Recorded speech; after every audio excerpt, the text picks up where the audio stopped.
All right, what we have here is my wife's 2005 Toyota Prius. It's been 4,000 miles and it's due for an oil change. So the first thing you do is jack it up, or what I did is put it on ramps. It's easy for me to put it on ramps, so just roll it on top of the ramp, bada bing, bada boom. The second thing you do is, well, the first thing you're supposed to do is buy the oil. Now, I'm using synthetic oil because it actually lasts a lot longer.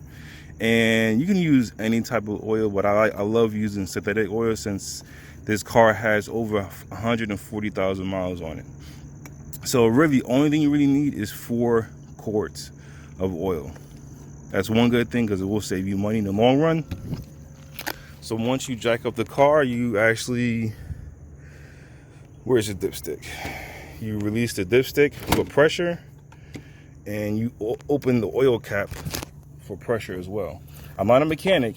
This is something that I've learned over time.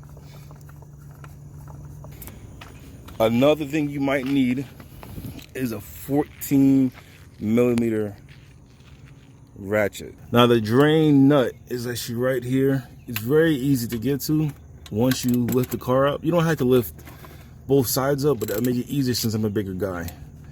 And this wasn't that hard to take off. You're supposed to replace the oil nut, but I've never done it in any of my cars. So let me see how much oil. There we go. Ooh, it's hot. The next thing you want to take off is, oh man, my hands are greasy. Is the oil filter.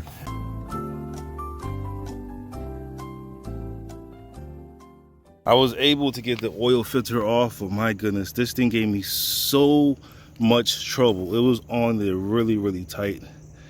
I had to use my pliers, my big boy pliers, just to take it off. Look how much damage I did to it. My recommendations is to get a specially made tool to take this off. Next time I change the oil, I'm going to buy the special tool for this to make it easier for myself, because this was a pain in the ass. And now what you do is everything in reverse. You put the oil drain plug back on, and what I'm doing now is installing the oil filter. And this is the oil filter looks like.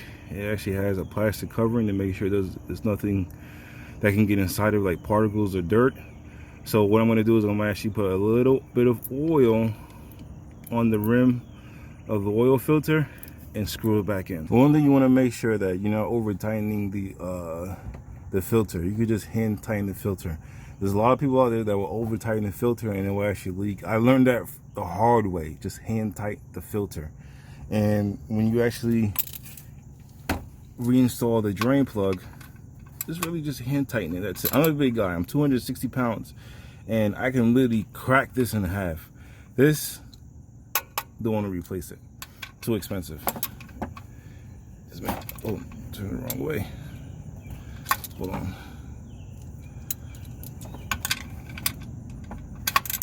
Let's make sure this is tight and tight. Okay. Yep. That's tight. And next, we just add the oil and check for leaks. I cleaned the engine bay. I put the 4 quarts of oil inside the car. I turned the car on to make sure it wasn't leaking. The only thing I had to do is a test drive, and I might just do it around this parking lot a few times. I might just take a few laps to make sure it's not leaking, and that's it. Then we're then we're good to go.